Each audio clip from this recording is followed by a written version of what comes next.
Yung pinakamakapangyarihang tao during this time, walang iba po kundi si Augustus. Actually, kung titignan natin historically, siya lang naman yung pamangkin ng greatest statesman ng Roman Empire, si Augustus o Julius Caesar. Ako hindi pamangkin, adopted son. Ano po? Kumbaga, parang ang relationship ni Julius at ni Augustus, parang si David tsaka si hindi Goliath, David and Solomon. Ayan, ano. So, parang di ba si David yung nag-prepare ng kingdom, nangyari yung peak na kapangyarihan ng Kingdom of Israel during the time of Solomon. So, parang sa Roman Empire, ganun din. Ano?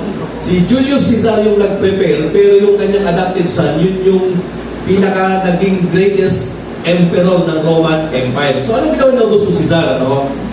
Nag-decree o nagpanukala ng isang census. Pag sinabing census, yung namamahay-mahay, o ilang kayo dyan, anong pangalan ninyo? O yun, tinitignan yung population po ng bawat nasasakupan ng imperyo. No? Ang purpose po ng census, dalawa, for taxation, tsaka for military purposes. Ano po? Ano ibig sabihin ng taxation? Para malaman nila kung ilan yung mahihingi nila ng buwis. Ayan, ano? Para makita nila kung gaano kayaman ang imperyo. Pangalawa po, sa military, para po ma-enlist yung mga pwedeng fighting men or women ng empire kung sakaling merong threat na darating sa Roman Empire. Ano po? Ang mga Jews, mga Israelites, hindi po sila sinesensus for the purpose of military. Sinesensus sila for the purpose of taxation. Ano po? So, ganyan, ano? So, ang nangyari, sa verse 2, ito po, ano? This was the first census that took place while Quirinius was governor of Syria. Isiningit lang ito ni Luke para patunayan na yung kanyang account ay historically correct. Ano? So, verse 3, ito po ang sabi, and everyone went to his own town to register. So, lahat ng mga tao, ano? Mula Middle East, mula Europe, ayan, mula Northern Africa, kasi yan yung nasasakupan ng Roman Empire, no? Nagpunta-punta po sila sa kanilang birthplace. Ayan, everyone went to his own town to register. So si Mary at si Joseph, taga saan po sila? Taga Nazareth, sa Galilee, sa northern part ng Israel. So ang ibig sabihin po na sila yung magre-register, babiyahe sila from north going to south sa Bethlehem kasi po si David, si Mary at si Joseph, they were from the line of David. So ang biyahe po, sabi po nito sa verse 4, tingnan po natin, ito ang nangyari. So Joseph also went up from the town of Nazareth in Galilee to Judea to Bethlehem, the town of David, because he belonged to the house of and the line of David. Ayan, mula sila sa angkan ni David. So nagbiyahe sila mula Nazareth patungong Bethlehem. At alam niyo ba ang biyahe po dyan? 80 miles. So gano'ng kalayo yan? Siguro parang dito hanggang Pangasinan. At ang mahirap sa biyahe, wala pang masakyan. Kung may masasakyan ka, hayo, mabagal. Ano po? Wala pang Victory Liner, wala pang mga motor, wala pang mga scooter, wala pang kaya anong araw. Ano po? Ang sasakyan mo kalabaw, baka, o kaya donkey, kabayo, yan. Ano po? Tapos ang biyahe po nung araw, sabayan, maramihan. Ano po? Siguro si Mary at si Joseph, nakisabay na lang doon sa mga travelers na babiyahe rin patungong south. At ang problema po, ni Mary at ni Joseph, ito po, yung biyahe during this time, paakyat, uphill. Kasi ang Judea, ang Bethlehem and Jerusalem, matataas na town yan, na city yan. Ano? So, patarik, naglalakad sila. And could you imagine, during this time, si Mary, kabuhanan na. Ano po? Pagdating po sa verse 4, basahin po natin, he went there to register with Mary, who was pledged to be married to him and was expecting. At ito sabi ni Luke, nagpunta raw sila, 80 miles na biyahe, paakyat, mga anak na kabuhanan na ni Mary, naglalakad o kaya nakasakay sa donkey. Biruin niyo ang hirap ng situation ni Mary at ni Joseph.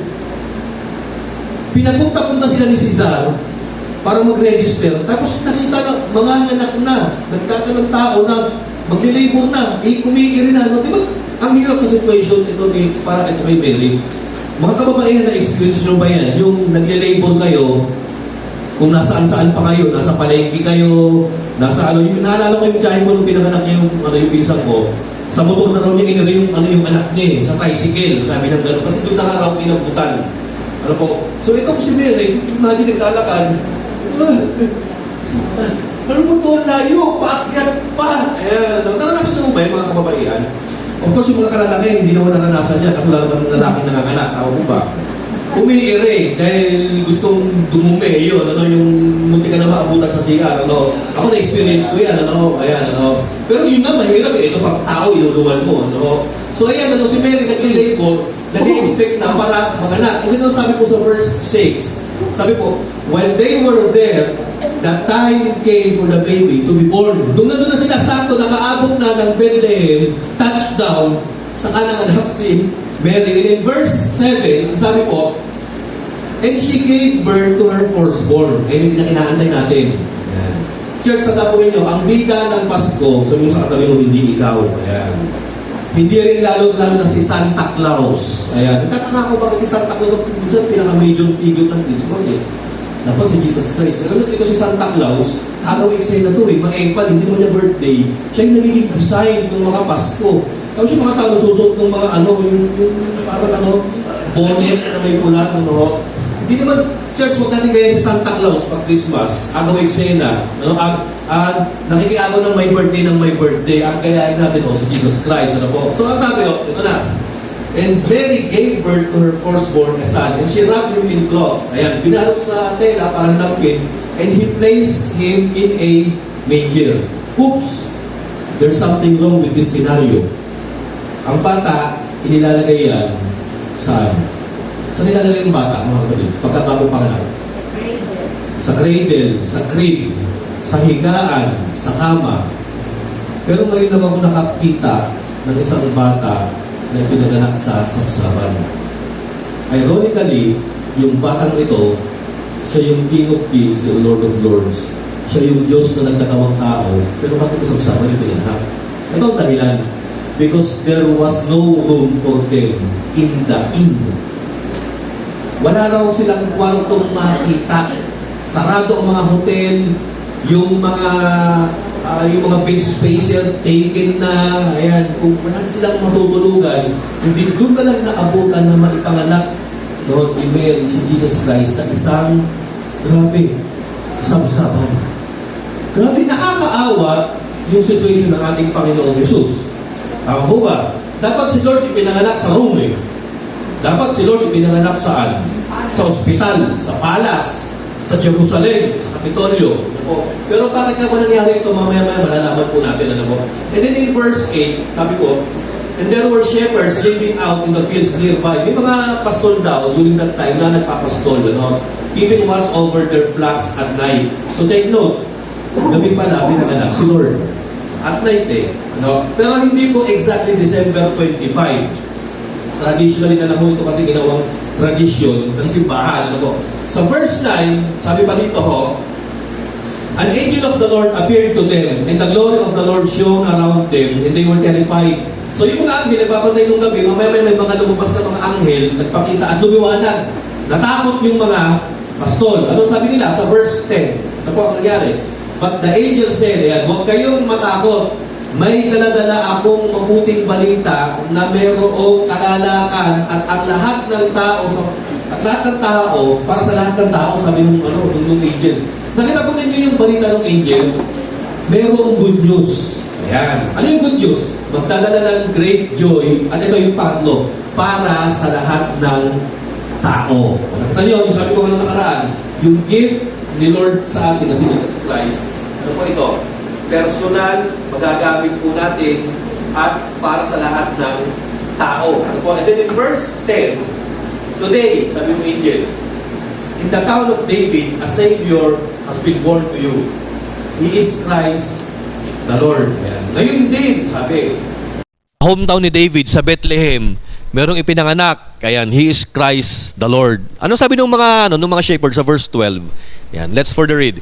This will be a sign, sabi pa ng angel to you, you will find a baby wrapped in cloths and lying in a manger. Ayan. Kung kayo yung shepherd, tapos sinabihan na, yung pinakinaantay ninyong VIP, yung greatest person na ipapanganak, yung Messiah, yung the most anticipated promise and prophesied of God from the Old Testament, isinilang na, kaya lang ang clue, ito, nakabalot sa tela at nakahiga sa sabsaban. So ano ginawa ng mga nung mga shepherd? Suddenly, ito na, yung anghel ulit, a great company of heavenly hosts appeared with the angel, praising God and saying, dumami yung anghel. Ayan, nagkaroon ng response yung langit. Ano yung kanta nila? Sa verse 14. Actually, bakit may nangangaroling tuwing Pasko? Ito po yung biblical reference. O, kaya may nangangaroling. O, namamasko po, di ba? Dito nila kinuha kasi nga yung mga anghel, kinantahan, inawitan yung ating Panginoong Jesus nung siya isinilang. O, so ano yung kanta nila? Glory to God in the highest. Kung alam po ninyo yung kantang Gloria in excelsis Deo. Ayan po yung ibig sabihin niyan. Glory to God in the highest. In excelsis Deo. Kasi yung Deo yung ibig sabihin niya sa Latin, God. Ano? And on earth, peace to men on whom His favor rests. So ang ganda ng balita ng anghel. Kumanta pa, dinaan sa kanta. Ano po? Sa verse 15, when the angels had left them and gone into the heaven, the shepherds said to one another, puntahan natin. Let's go to Bethlehem and see this thing that has happened, which the Lord has told us about. Nagmadali silang pumunta sa Bethlehem para masaksihan yung kapanganakan o pagkasilang ng ating Panginoong Jesus. Ito po yung pinakaunang Christmas rush na nangyari. Ayan, hindi ho yung sa Divisoria nangyari, hindi sa SM, kundi ito, yung papunta yung mga shepherd sa Bethlehem. So they hurried, nakita nyo, nagmadali, Christmas rush, off and found Mary and Joseph and the baby who was lying in the manger. So nakita nyo, paulit-ulit na inuulit-ulit ni Luke na nakahiga sa sabsaban, nasa sabsaban. Ano po? Verse 17, when they had seen him, they spread the word. Kinalat nila. No, yung salita na nakita na namin yung Messiah. No, concerning what had been told them about this child. Sa 18, and all who heard it were amazed at what the shepherds said to them. Natuwa raw yung mga taong pinagkwentuhan ng mga shepherd. Alam niyo ba, church, na ang mga shepherd nung araw, cast away yan eh. Isa sa mga pinakamababang uri ng mga nilalang yan, ng mga tao yan eh. Alam niyo po ba kung bakit? Kasi for them, ang shepherd, mababang uri ng trabaho. Hindi sila pwedeng pumasok sa templo. Hindi sila pwedeng, considered as unclean. Ayan. Hindi sila pwedeng paniwalaan when they are giving their testimony. Pero nakita nyo, no, yung shepherd na uncredible para sa mata ng common people na magsabi at mag-testify para kay Lord, sila yung ginamit ng Panginoon to testify the good news about the birth of Christ. Nakita po ninyo ito? Ano ho? So ito na, sinabi ng mga shepherds, uy, nakita namin si Lord. Natuwa yung mga tao. Pero si Mary, hindi niya nagsasalita. Sinikret lang niya muna ito, but Mary treasured up all of these things and pondered them in her heart. Siguro ano kaya inisip dito ni Mary? Inisip niya, grabe, kinasal ako, mag-aasawa pa naman ako, bigla akong nabuntis, tapos ngayon nandiyan na yung baby, tapos yung baby siya yung Savior, King of Kings and Lord of Lords. Ano kaya ang future namin nito ni Joseph? Siguro ganun si Mary, kaya nagko-contemplate, tahimik, nagbumuni-muni. And then in verse 20, the shepherds returned glorifying and praising God for all the things they had heard and seen, which were just as they had been told. So tuwan-tuwa raw yung mga shepherds sa kanilang nasaksihan. Okay, dito po, church, meron akong 7 cast of characters na nakita nung pinanganak si Lord. Number 1, ito po, si Augustus Caesar. Ayan. Ano ang application? Ano ang lesson sa pagganap ni Augustus Caesar sa kapanganakan ng ating Panginoong Jesus? Ito po, sabi ko rito, the sovereignty of God rules the kings of the earth. God fulfills His plan according to His word. Ano ang point ko po dito, church? Tandaan po ninyo, no? Siguro si Augustus Caesar, di ba pag utos ng hari, hindi mababali? Pag nabali, bali ka ngayon. Yun ang ano nila eh. Kailangan sundin mo ang utos ng hari. Ano po? Siguro si Augustus Caesar, feeling niya, siya na yung pinakamakapangyarihan, pinakamalakas. No? Kasi namamanipulate niya lahat ng imperyo, yung empire niya eh. So nung inutos niya, magkaroon ng census, umuwi kayo sa bawat birthplace nyo, sa bawat town ninyo. So biruin nyo yung buong citizens or population ng Roman Empire, yung milyong-milyong tao na nabubuhay during his reign, gumagalaw according to his word. So siguro na-develop kay Augustus Caesar yung, ako nang pinakamalakas. Ako ang pinakamakapangyarihan. I am the greatest. Pero ang hindi alam ni Augustus Caesar, that there is a power, a stronger force behind His decree. And that is the sovereign Lord, our God. The sovereignty of God rules the kings of the earth. Ayan, God fulfills His plan according to His word. Ano? Siguro akala ni Cesar na sunod yung gusto niya, pero ang hindi niya alam, yung kagustuhan niya, tsaka yung pag-uutos niya, yung decree niya, hindi niya alam, siya pala ang minamanipulate ni Lord. Akala ni Augustus Caesar, siya yung master of puppets. Akala niya puppet lang niya yung population ng Roman Empire, pero hindi niya alam, sumasabay lang siya doon sa nais at kalooban ng ating Panginoon. Alam niyo po ba, church, kung bakit kailangan maipanganak ni Jesus Christ sa Bethlehem? Para sundin ang hula sa Micah 5:2. O ano sabi ng Micah 5:2? O Bethlehem Ephrata, although you are among the small clans of Judah, pero out of you, mula sa iyo ipapanganak yung Misaya, sabi ng Panginoon. So biruin mo, no? Akala natin kung minsan sa buhay natin, listen church, para tayo si Augustus Caesar eh. Yung mga achievements natin, yung mga naabot natin, yung mga milestones, yung mga records na na-break natin, akala natin sariling accomplishment natin eh. Akala natin tayo na yung magaling eh. Pero meron palang mas magaling pa at pinakamagaling kaysa sa atin. Walang iba kundi ang makapangyarihang Diyos. Na walang-wala ho tayo kung hindi niloob ng Panginoon na ikaloob sa atin yung mga bagay na meron tayo. No? Listen church, may mga tao kasi pag nagkwento, wagas eh, sila na. Ang alam lang nila ikwento, me, myself, and I. Piling nila, emperador sila. Ayan, ang galing-galing ko, kaibigan ko si ito, ako ito, ang layo na na-accomplish ko. O sige, ikaw na. O diba? Pero ang hindi nila nakikita at nare-realize that God is stronger, greater, and sovereign than them, mga kapatid. Alam niyo po, kailangan natin ngayong Pasko, huwag ibida ang sarili. Kasi sabi mo sa katabi mo, hindi mo naman birthday eh. Ayan, ano? Birthday ni Lord, kailangan itaas mo si Lord. Parangalan mo si Lord. So yan, number 1 na patutunan natin about the life of Augustus Caesar. Ito po, number 1 si Augustus Caesar. Pangalawang karakter na makita po natin, ito po, si Mary. Ano naman si Mary? O, di ba si Mary, nagdadalang tao na. Ano, actually, isisila na niya si Lord. Ano matutunan natin kay Mary? Sabi ko nga po rito, church, about Mary naman. Ito po, next. Awareness of God's plan. Yan. Ability to adjust to God's directions and life's changing circumstances makes Mary a good servant. Bakit ko ho ito nasabi? Kasi si Mary, nakatakdang ikasal kay Joseph. So ano pang description ni Mary nung nakarang message natin? Virgin, walang experience, never been touched, never been kissed. Ano po? Pero nung sinabi ng Panginoon, nung sinabi ng angel Gabriel sa kanya, hindi magbubuntis ka. Ano, the Holy Spirit will overshadow you. Ayan, mag-iiba na ang buhay mo. No, manganganak ka na bago ka pa ikasal kay Joseph. Ayan, ang mga consequences, ayan, i-issuehan ka ng mga marites. Nakita nyo yan? Pero yan po yung mga in-endure na mga issue ni Mary sa kanyang buhay. Ano ang ibig sabihin nito, church? Si Mary, aware siya sa plano ng Diyos. Aware siya sa nais ng Diyos sa buhay niya at hindi niya ipinilit yung sariling plano niya kapalit ang plano ng Diyos para sa buhay niya. Marunong siyang, alam niyo ba yun, yung mag-adjust. Eh Lord, kung yan ang gusto mo, sige, siya nawa. Susundin ko na. O, di ba?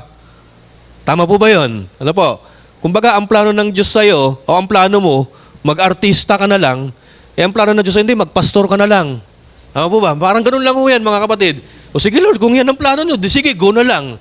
Magpapastor ako, Panginoon. O, ayan, ano. So, meron siyang awareness of God's plan and ability to conform, to adjust to God's leading and directions and life's changing circumstances. Ano yung life's changing circumstances kay Mary?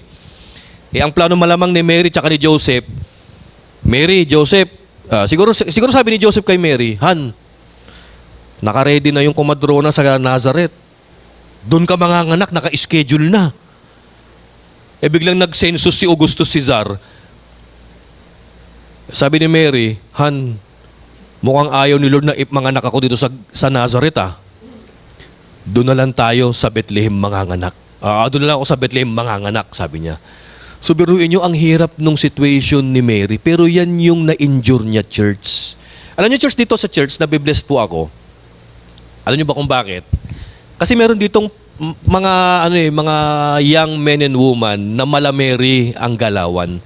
Bagamat may personal issues and struggles and difficulties in life, sumusunod kay Lord. Nasa dito si Kuya Marnel. Ito yung gitarista natin, si Brother Marnel. Di nyo ba alam, church, ang anak nitong kapapanganak lang, wala pa yata isang buwan si Marnel Jr., naka-confine sa ospital. Pero blessed na blessed ako sa man of God na ito. Nung isang araw pagpasok ko, nakita ko tumutugtog. Nagpa-practice mag-isa. Sabi ko, bro, kamusta anak mo?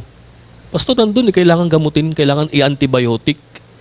Deep inside of my heart, naiiyak ako eh.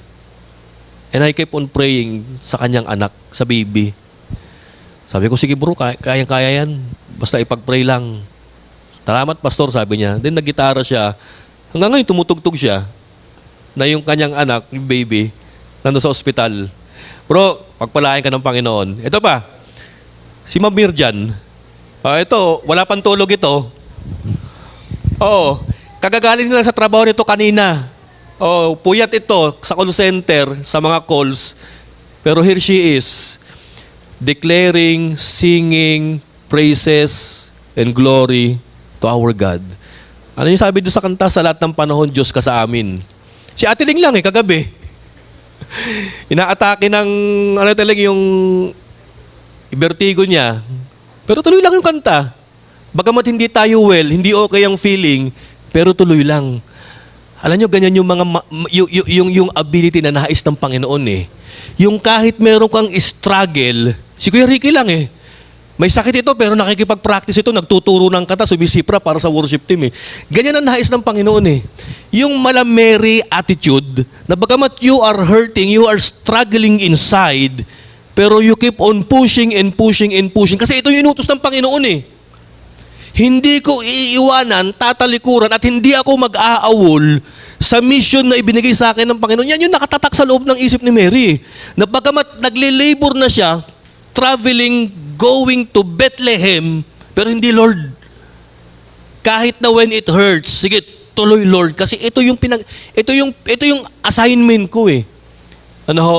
So, awareness of God's plan and then ability to adjust to God's direction and changing circumstances in life makes Mary a good servant. Ayan. Dapat marunong tayong mag-adjust, magtiis-tiis sa mga pabago-bagong sitwasyon ng ating buhay. Ayan. Sunod, sino yung sunod na karakter natin? Ito yung pangatlo. Ano naman meron kay Joseph? Basahin natin, church. Whenever God gave directions, we should listen and obey like Joseph. Actually, ito, sa Matthew 2 yata ito eh. Nung nalaman ni Joseph na yung kanyang fiancé, buntis, plinano ni Joseph na i-divorce si Mary. Bakit? Ang sabi ni Matthew, because Joseph was a righteous man. Hindi maganda ito. Kasi pagka inasawa ko ito, magiging adultery yung kaso namin. Pati ako madedefine, magkakasala ako. Yun ang isip ni Joseph eh. Pero alam niyo, church, nung natulog si Joseph, nakita ni Joseph yung angel nagpakita sa kanya. At sinabi ng Panginoon, Joseph, huwag mong i-divorce si Mary. Kasi yung ipinagbubuntis ni Mary, yan ang kalooban ng Diyos. Isisilang ni Mary si Jesus ang Mesiyas. Kaya kunin mo siya bilang iyong asawa. So paggising ni Joseph, sige Lord, paninindigan ko, pananagutan ko. Joseph took yung position na maging legal father ng ating Panginoong Jesus. Ayan, whenever God gave directions, nung si Lord ay nagbigay ng instructions kay Joseph, nakinig siya at sumunod. Ang maganda pa kay Joseph, alam niyo po kung ano, church? Siya yung naging protector kay Jesus Christ. Di ba doon sa Matthew 2 rin, merong pagkakataon na si Haring Herodes, hinahunting si Lord. Tapos may mga batang pinagpapapatay, mga batang lalaki during his time. Alam niyo, buti na lang nandyan si Joseph. Itinakas niya si Jesus Christ patungong Egypt at doon sila nag-stay muna hanggang sa mamatay na si Herod the Great. Saka sila bumalik sa Nazareth sa Galilee. Ano? So ang matutunan natin kay Joseph, church, whenever God gave directions, makinig at sumunod kagaya ni Joseph. O, ito na, sino yung sunod na karakter natin? Yung mga innkeepers. Bakit ko sinabing innkeepers? Church, para mas maintindihan natin itong pang-apat na karakter natin, pakibalik nga doon sa verse 7 pala. Ayan, para mas maintindihan natin, yung innkeeper. Ano ibig sabihin ng innkeeper? Sila yung tagabantay ng paupahan. Sila yung bantay ng panuluyan. Sila yung taga-book. Ayan, ano. Sabi dito ni Luke, and she gave birth to her firstborn son. Ayan. She wrapped him in cloths and placed him in a manger because there was no room for them in the inn. Ano ibig sabihin nito? Bagamat hindi nakalagay diyan, pero ibig sabihin pala, isa pala sa mga dahilan kung bakit si Jesus Christ pinanganak sa sabsaban, wala silang makitang bakanting kwarto. Siguro si Mary at si Joseph kumakatok, patuloy po, manganganak na yung misis ko. Ay, Brad, sorry. May naka-reserve na tsaka bayad na eh. Kayo, mukhang wala kayong pera eh. Malamang siguro ganun yung sinasabi ng mga innkeeper. Sinarhan sila. Siguro sumunod na pinto. Knock, knock. Sabi ng innkeeper, who's there? Patuloy po. Sorry, fully book. Sa iba na lang. Hanggang sa naghanap itong mag-asawang ito, wala na silang makitang matinong panuluyan, disenteng panuluyan. Kundi siguro merong isang innkeeper doon, manganak na yung asawa ko, sabi ni Joseph. Ay, manganak na ho ba? Pasensya na, puno na eh. Pero sa ilalim, meron po kaming meron kaming, nandun yung mga, namin, yung mga alaga namin, dun nyo na lang ho itago. Dun, para hindi ho malamigan, hindi mahamugan yung baby ninyo. Dun na lang ho siya manganak. Siguro may innkeeper na nagbukas doon, church. So nakita niyo po ito, no? May mga karakter na parang nakatulong, hindi nakatulong, tumanggi, o naging unaware dun sa most important event sa kasaysayan. Tama po ba? Ano masasabi natin sa mga innkeeper? Ito po. The manger reveals that Joseph and Mary were poor. Mahirap lang talaga ito, wala silang pera eh. Kasi kung may pera si Joseph, tapos sasabihin ng innkeeper, may nakahiga na po ron eh. Babayaran ko, palayasin mo yan. Pwede nga ganunin ni Joseph eh. Babayaran ko, palisin mo yan. Kami hihiga dyan, mga anak ng misis ko. Pero hindi nagawa ni Joseph eh. Kasi nga wala siyang ganun. Wala siyang authority. Wala siyang kapangyarihan eh. Although he is from the line of King David, pero ano magagamit nun? So dito, pinapatunayan lang talaga na itong bagong couple na ito, si Mary at si Joseph, walang pera. Kasi doon na ipanganak si Jesus sa sabsaban eh. At ang sabi po rito, and needed to rely on the kindness of others. Ayan. Actually, parang yung manger, actually, daig pa nito yung charity ward eh. Pagdating sa ospital eh. Sino rito yung pinanganak sa ospital? Ayan, sabi mo, mapalad ka. Sino rito yung pinanganak sa ward ng ospital? Yung pag sinabing ward, yung isang kama, 5 kayo na manganganak. Sino rito yung nanganak doon? Actually, church, pag ikaw nanganak doon, mapalad ka na kaysa kay Mary. Kasi at least tao kasama mo. Si Mary, hayop ang kasama nung pinanganak eh. Tama mo ba, church? Sino dito ang nanganak sa parking area ng ospital? O kung doon ka nanganak, maswerte ka pa. At least, ospital pa man yun. Parte ng ospital yung parking area. Ito, sabsaban, church. Hindi ito na-disinfect. Madumi ito. Ang daming bakterya. Ang daming hanip. Kasi ang mga dayami, mga baka, ang daming mga kuto. Ang daming mga dumi ng hayop. Yak, kadiri. Pero listen to this. Yun na lang yung kayang i-provide ng young couple para sa kanilang anak eh. Siguro nung pinanganak si Jesus, ibinalot sa sabsaban, nilagay sa manger, siguro yung mag-asawa, naku ba, Lord, pasensya na ho kayo, ito lang talaga eh. Si Jesus, nakaganon, Malamang kapatid, alam niyo meron daw meron daw tradition na istorya nung pinanganak daw si Lord. Yung mga hayop daw nagkakantahan eh. Inaawitan daw si Lord, yung mga baka ano. Biruin mo, ito ang napaka-tragic doon sa situation nung innkeeper na nagsara ng pinto kila Mary at Joseph. Hindi nila na-witness ang pinakamagandang event na nangyari sa kasaysayan, which is yung kapanganakan ni Kristo. Ano ho? So ano pa sabi po rito? Ano ho? The manger reveals that Joseph and Mary were poor and needed to rely on the kindness of others. Yan. Bethlehem was so occupied that made it difficult to find a decent place for Jesus' birth. It may not have been expected, ito maganda, but someone provide a safe place for Jesus. Siguro yung may-ari nung sabsaban, pasensya na kayo, yun na lang ang ano ko eh. Yun na lang ang maibibigay ko eh. Pero alam niyo, sablay din niya, doon na lang sana sa kwarto niya. Siguro inisip ni Mary tsaka ni Joseph, kung alam mo lang kung sino itong isinilang ha, kung alam nyo lang. Okay, doon na tayo. After nung innkeeper, sino yung next character natin? Yung mga shepherds. May mga shepherds na nandun eh.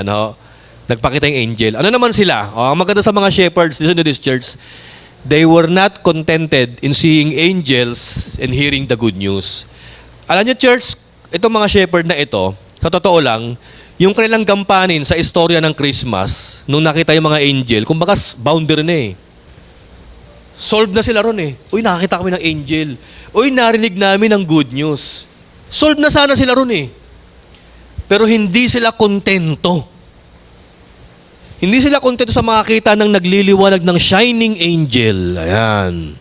Hindi sila nakontento na marinig ang pinakamagandang story sa balat ng lupa. Kundi gusto nilang makita face to face at ma-encounter yung baby Jesus. Kaya nga sila nagmadali upang makita ang Misaya na nakahiga sa sabsaban. Yan. They were not contented in seeing angels and hearing the good news. Instead, they acted by searching for the baby Jesus and testifying of what God had done. Kita po ninyo yan. Church, ano pong lesson nito? Dapat kakaya rin tayo ng mga shepherd eh. Huwag lang tayo makontento sa pa-church, makakita ng pastor na bahala na ako kayong mag-judge sa akin. Makarinig ng salita ng Diyos, makakita ng mga magandang kapatiran. Dapat po ipurso natin na hanapin si Lord, alamin ang kalooban niya, i-share siya at paglingkuran siya. Dapat, ano ang sabi ng Panginoon? Hindi, hanapin mo ang kalwalhatian ng Diyos. Seek first thy kingdom of God, sabi nga ni Jesus Christ eh. Dapat yun po ang priority natin sa buhay eh, yung hanapin si Lord. Habol-habulin.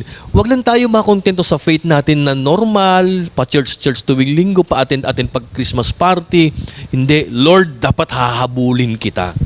And ipupurso kita because I want to encounter you, I want to serve you, and I want to share you. Ayan. Dapat meron tayong church, ano yun? Shepherd mentality. Tama po ba? Ano? So ayan, ito yung pinakahuli. Okay. Actually, pangalawa sa huli. Pang-anim na karakter. Yung mga angel. Ano naman ang ginawa ng mga angel? What can we say about these angels? Ano? Ang purpose po nila is to announce the birth of Jesus and to provide some comfort and guidance to God's people during difficult times. So yan pala ang purpose ng angel.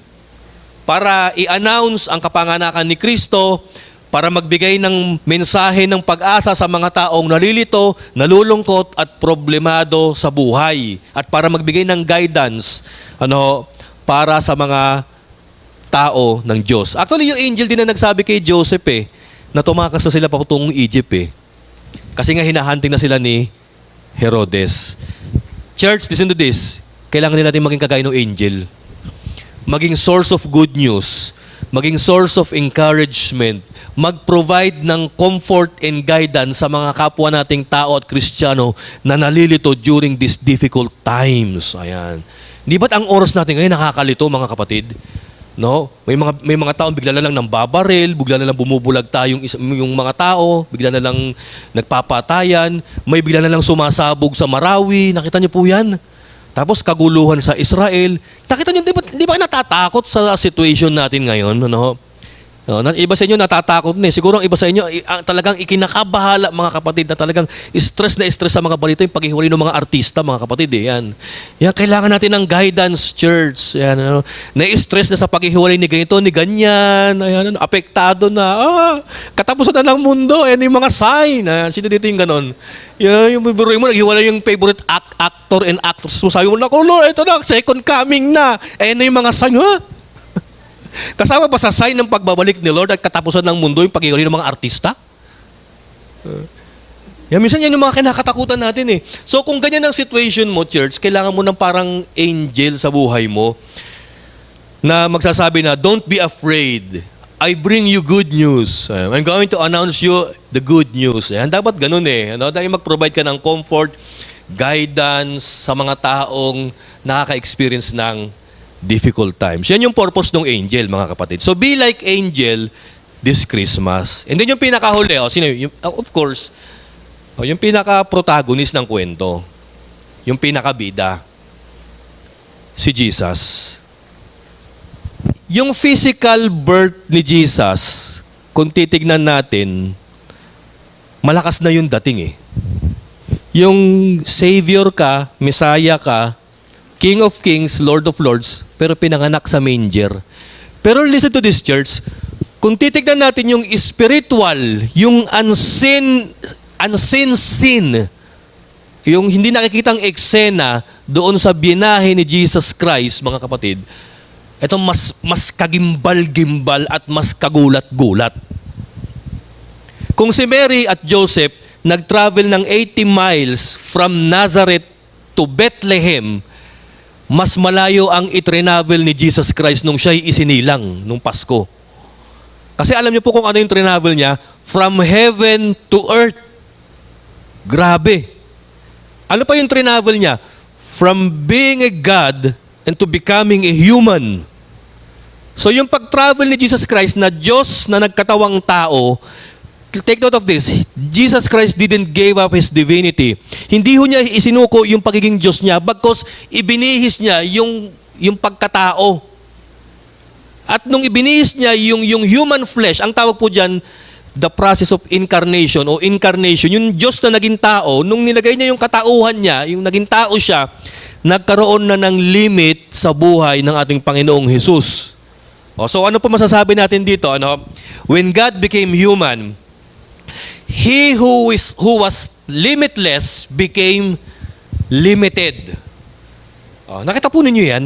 Kung ikaw, lahat ng mga bagay nagagawa mo, pero dumating yung time na yung mga bagay-bagay na naisip mo lang gawin, pero hindi mo na magawa, di ba nakaka-frustrate yan?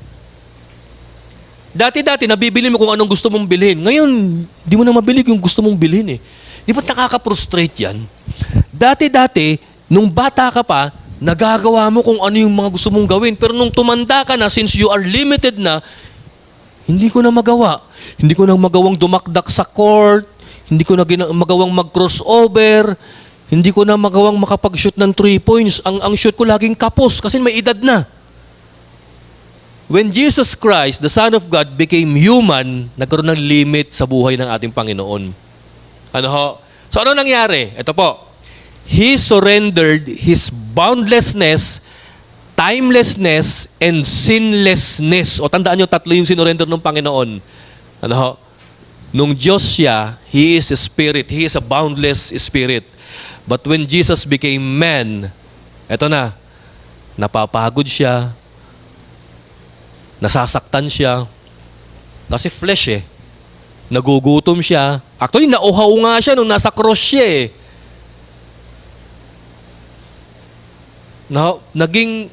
Naging bounded na siya sa human flesh. Ito pa, yung timelessness. Nung si Jesus Christ naging tao, ang pinaka-natutunan ng ating Panginoon, oops, your time is over. Jesus, it's now time to sleep. O matutulog ka na. It's now time to eat. Ayan. Pero natutunan po ng ating Panginoon nung dumating na yung time na Jesus, ito na ang cross. The cross is approaching. It is now time for you to execute your purpose, which is dying on the cross. So biruin mo, no, timeless ang ating Panginoon, pero naging time-bound siya. Ang hirap pa yan ng taong, yung talika sa oras. No, yung lahat na na-schedule mo meron. May schedule ako sa trabaho, pag-uwi ko may schedule ako sa biyahe, pag-uwi ko may schedule pa ako sa anak ko, pag-uwi ko tapos may schedule pa ako sa devotion ko. Yung bang hindi mo magawa kung anong gusto mong gawin. So nung si Jesus Christ nabuhay bilang tao, natuto siyang sumunod sa itinakda ng oras. Ito pa matindi. Nung si Jesus Christ nabuhay dito, yung sinlessness niya, isinurrender niya. Bagamat he is innocent, wala siyang kasalanan, pero grabe, lahat ng kasalanan ng sangkatauhan inipon at sa kanya ipinataw, kaya nga ho siya napako sa cross. Ayan. He exchanged eternity for calendars. He left heaven for a manger and even gave up the crown of heaven for a crown of thorns. Grabe, no? Sabi ni Max Lucado, sa tingin niyo ba what is the coolest thing about Christmas? Yung si Jesus Christ pinanganak sa manger, yung angel nagpakita sa mga shepherd, yung virgin nanganak. Ano yung coolest thing about, the coolest thing about Christmas, alam niyo po kung ano? Nung hinubad ni Jesus Christ yung korona ng langit at isinuot ang korona ng tinik at inaffiliate ang sarili bilang the worst sinner para lamang sa atin. Yan po yung coolest thing about Christmas. So Christmas pala, it's about sacrifice and humility. Ano po? Ngayon dito na ho tayo magtatapos. Tayo po tumayo. Ano? Dito po sa 7 character natin, church, marami tayong matutunan eh. Tama po ba? Maging humble tayo at huwag nating gayahin si Augusto Caesar. Sumunod po tayo, no? Sumunod po tayo sa direksyon ng Panginoon kagaya ng ginawa ni Joseph. Pangatlo, ano yung matutunan natin kay Mary? Maging adjustable po tayo. Ayan, maging flexible po tayo kapag binago ng Panginoon ang plano natin sa buhay. Ayan. Pang-apat, yung innkeeper. Maging mabuti po tayo sa kapwa. Ayan. Pang-anim, yung angel na maging encouragement at magdala ng mabuting balita. Pang-anim po, yung mga shepherds na maging, alam mo yun, hanap-hanapin natin ang kaluwalhatian at kalooban ng Panginoon. Pero ang pinakamaganda po, yung pinakahuli, si Jesus Christ. Yung bang maging humble tayo this Christmas. Matuto tayong mag-sacrifice, mag-risk sa mga taong mahal natin. Yan yung ginawa ng ating Panginoon eh. Church, listen to this. Ito yung nakakalungkot.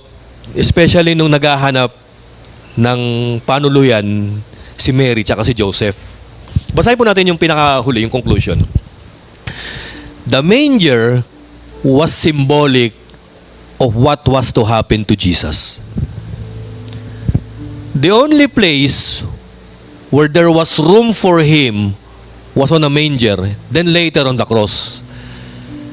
Jesus sought an entry to the overcrowded hearts of men, yet couldn't find it, and still his search and rejection goes on and on and on and on. Alam niyo po, yung senaryo, para sa akin po, ang very touching na senaryo dito po sa kwento ng Kapaskuhan, yung naghahanap ng panuluyan si Joseph tsaka si Mary at wala silang makitang bakante kasi punong-puno na lahat ng hotel, lahat ng panuluyan doon sa Bethlehem. Ayan yung pinaka-nakakatats na situation eh. Kasi alam niyo ba kung bakit? Church, tandaan po ninyo, pastor ako. Para kung si Joseph tsaka si Mary, na isinishare ko si Jesus Christ sa bawat puso ng tao. Pero alam nyo ba, church, siguro out of 100% na siniran ko ng salita ng Diyos, parang sa 10% lang yung nag-respond eh. Ang nakakalungkot yung 10% na tumanggap, kung minsan, niluluwal pa si Lord. Nababackslide pa. Nawawala pa sa faith. Nawawala pa sa pagiging active sa pananampalataya. Nakakalungkot, Nakaka-relate ako sa mag-asawang ito eh. Ito si Jesus, tanggapin nyo. Patuloyin nyo sa puso nyo. Ay hindi, busy ako. Marami ng tao rito. Sinasabi ng mga innkeeper. Tapos, punta na naman ako sa next person. Si Jesus Christ, tangkapin po ninyo. Patuloyin nyo po sa puso ninyo. Hindi. Busy ako. Preoccupied ang aking isip at ang aking puso. I have no time for your agenda. Ayan. Minsan bilang taga-share ng Word of God, it hurts.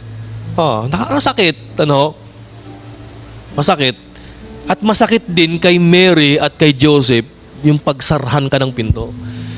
Pero alam niyo, church, naisip ko rin, isang revelation din ng Panginoon sa akin. Johnny, huwag kang masaktan. Kasi actually, hindi naman ikaw na-reject eh. Sabi ng Panginoon, ang na-reject nila, ako. Church, yung senaryong ito, yung nagnanak-nak-nak sila Mary at saka si Joseph ng pinto, nangyayari ngayon. Kagaya po ngayon, church, ako po'y kakatok sa puso ninyo. Kapatid, pwede bang papasukin mo si Jesus sa buhay mo ngayon? Sana, church, wag mong i-reject. Papasukin mo si Lord.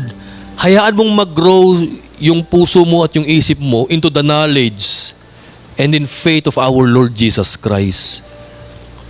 Ang nakakalungkot kay Lord, ang mga tumanggap sa Kanya, manger, sabsaban, yung mga hayop, mga low profile pa yung nakaalam ng unang-unang kapanganakan ng ating Panginoon. Biruin nyo, no? Yung residents of Bethlehem, they were unaware of the birth of Jesus. Si Augustus Caesar, busy sa pagpapatakbo ng imperyo niya, kapatid. No? Yung mga innkeeper, hindi nila alam kung sino nire-reject nila, kapatid. Ayun po nakakalungkot. Ang nakakaalam lang ng tunay na nangyari during this Christmas, kapatid, yung mag-asawa, yung mga angel, yung mga shepherd. Konti lang yung nakakaalam, church. Pero ngayon, na lumaki na yung kwento, na i-share na sa buong mundo, kapatid, sana huwag ho tayong mauwi doon sa tragedy na nangyari sa mga innkeeper na ipinagsarhan ni reject si Jesus Christ. Church, tandaan po natin, hanggang ngayon, kumakatok ang Panginoong Hesus sa bawat puso natin. Dalawa lang naman ang choice eh. Papasukin o paalisin. I-resist, i-refuse, o i-accept natin. Right now, church, I challenge you, kung di mo pa tinatanggap si Jesus Christ sa puso mo, sa buhay mo bilang tagapagligtas, kapatid, tanggapin mo. I challenge you, may mas magandang mga bagay o marami mga bagay pang magandang gagawin ng Diyos kapag ka tinanggap mo si Jesus sa buhay mo. It's now time. Ito na yung panahon, na difficult times na tayo ngayon, ang mamahal ng bilin, ang hirap ng buhay, ang daming mga sakit, ang daming struggle. Kailangan isurrender mo na ngayon yung buhay mo kay Kristo.